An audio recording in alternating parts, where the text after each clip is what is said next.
Hi there, folks. Root Beer here, and I hope you're all doing well. We're going to be looking at question 20, the last question in part B of our 2018 Cayley paper. So it's not, usually part C is the hard questions, but I find that 19 and 20 on a Cayley and 18, 19, 20 on a Fermat can be hard as well. So we want to give our full attention to this question here. So Abigail chooses an integer at random from the set 2, 4, 6, 8, 10. Bill chooses an integer at random from the set 2, 4, 6, 8, 10 again. And Charlie chooses an integer again, same set. Okay. What is the probability that the product of their three integers is not a power of 2? Not a power of 2. So first we're looking at probability.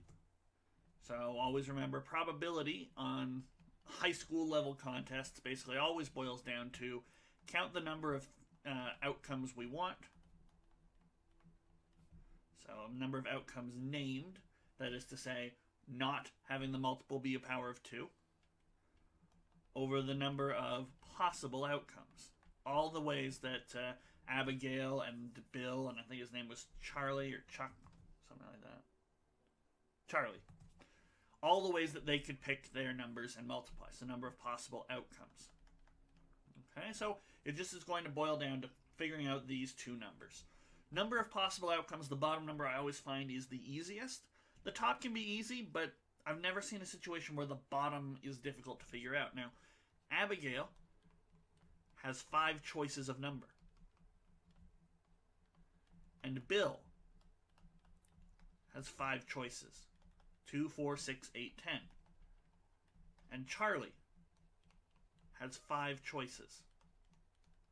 Okay? Nowhere in the question did they tell us that if Abigail chooses 6, Bill can only choose 8 or 10. No, they have free choice, and they all have 5 choices.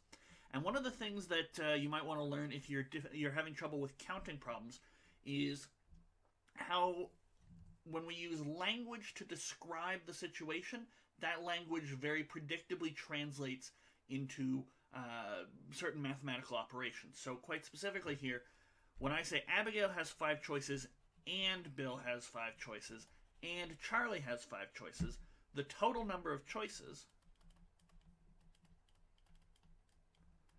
is 5 times 5 times 5.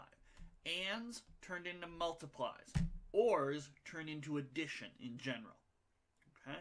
So if you're having trouble with a counting problem, this might be something to look into. How can I describe the situation and then use my English language description and turn that into math? Translate it almost. Okay, so the bottom number here is going to be 125. Okay, 5 cubed. But what about that top number? Well, we need to have not powers of 2. Okay, so we start thinking, well, how could we get powers of 2, and how can I ensure that I don't have powers of 2? Okay, the numbers that they have to choose from are 2, 4, 6, 8, 10. Now, of these, 2, 4, and 8 are powers of 2, and any product of powers of 2 will give us more powers of 2. For example, 8 times 2 times 8 is going to give us 128, which is another power of 2. But if I just add in 1 6 or 1 10, if I know that Bill chooses a 6, it doesn't matter what Abigail or Charlie choose, because with that 6 there, you get a factor of 3. And it won't just be a power of 2, it'll be a power of 2 times a power of 3. And the 10 brings a 5. Okay. So we need to count the ways that at least one of Abigail, Bill, or Charlie chooses a 6 or a 10. And that's kind of hard to do, okay? Because, maybe Abigail doesn't choose a 6 or a 10, but Bill does. And what if Charlie also chooses a 6 or a 10? And there's a lot to do. I'm not saying it can't be done, but there's a faster way to do it. And sometimes this is another great counting technique when it comes to language. They have specifically said, not this. Well, if this is hard to count, if not this is hard to count, sometimes it's easier to count this and subtract it from the total. Okay? So, in less vague terms, although still kind of vague terms, We might say, we might describe process or situation X. And we might say, I want to count the number of times that not X occurs. That is to say, that X doesn't occur. Well, sometimes it's really hard to directly count the number of times you don't get a power of 2. The number of times that you don't get X. It's a lot easier in some cases to just count the number of ways to create just powers of 2 to just have X happen and subtract that from the total. And we know the total. It's 125. We already worked that out. And this is one of those times. Okay? So, number of ways to make a power of 2.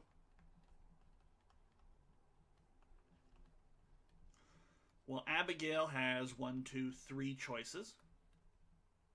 Bill has 3 choices, and Charlie has 3 choices, because if they just restrict their choices to 2, 4, and 8, then they've got 3 choices, and I guarantee you'll get a power of 2, because no 6s or 10s are used. So that's 3 times 3 times 3, that's 27. So not a power of 2 is 125 minus 27, and that's going to be 98.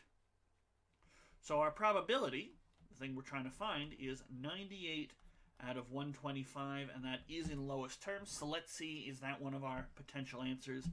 And it's right there in the middle. It's staring at us. It's C. And that finishes off question number 20. So thank you guys so much for watching. I'll see you as we start part C in the next video.